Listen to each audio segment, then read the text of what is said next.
Back to my channel সম্রাট রায় চ্যানেলে তোমাদেরকে অনেক স্বাগত, অন্তর থেকে অভিনন্দন। দেখো আমি একটা আজকে জায়গায় এসেছি। এই জায়গাটা ভূতবাড়ের ফরেস্ট নামে পরিচিত।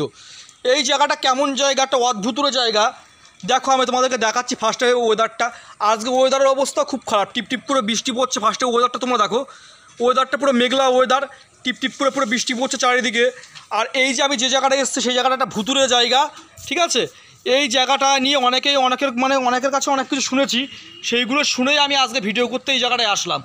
তা এই জায়গাটা ভূতবাড়ির ফরেস্ট বলে এখন আমি লোকের কাছে শুনেছি। এদিকের গ্রামের বাসিন্দা যারা এখানকার থাকে তারা বলে এই রাত 12টা সাড়ে 12টার পরে এখান থেকে নাকি বিভিন্ন রকম কান্নার আওয়াজ পাওয়া যায়, আর মানুষের একটা হাঁটা চলার আওয়াজ পাওয়া যায়।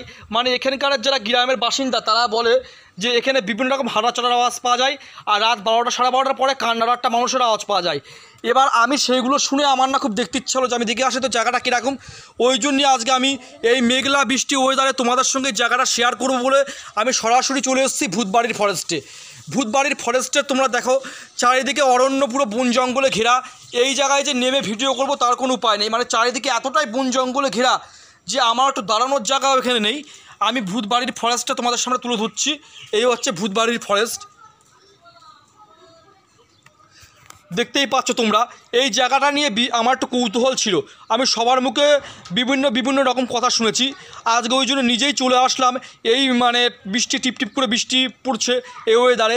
শুনেছি নাকি মেঘলা বৃষ্টি হলে ভূত বেরোয়। ছোটোবেলায় শুনতাম যে একটা ভৌতিক পরিবেশ, যখন ঝড় বৃষ্টি হয় মেঘলা ওয়েদার হয় তখন একটা ভৌতিক পরিবেশের সৃষ্টি হয়। যাই হোক, সেই ভৌতিক পরিবেশে আজকে আমি চলে এসেছি। টিপ টিপ করে বৃষ্টি পড়ছে এখন। যাই হোক, আমি দুপুরবেলায় চলে এসেছি এই জায়গাটা তোমাদেরকে শেয়ার করতে, ভূতবাড়ির ফরেস্টে। দেখতেই পাচ্ছ চারিদিকের অবস্থা পরিস্থিতি কী। এখানে বিভিন্ন রকম সাপ পোকামাকড়ও কিন্তু আছে। এই যে জঙ্গল দেখতে পাচ্ছি আমি, এখানে বিভিন্ন রকম সাপ পোকামাকড়ের বাস আছে। তোমরা দেখতেই পাচ্ছ চারিদিকে পুরো অরণ্য বন জঙ্গলে ঘেরা। আর এই জায়গাটায় দিনের বেলায় আমি এখন এসেছি, আমার যেন গা ছমছম করছে।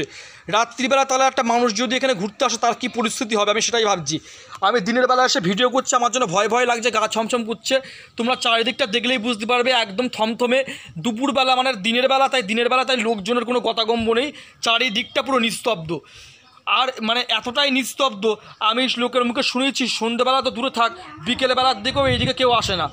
এমনকি আমি দুপুরবেলার দিকে এখন রয়েছি, আমি তাই একা রয়েছি, আমি একা তোমাদেরকে এই জায়গাটা শেয়ার করছি। যাই হোক বন্ধুরা, তোমাদের এই ভিডিওটি কেমন লাগলো আমার সঙ্গে লাইক কমেন্ট শেয়ার করো।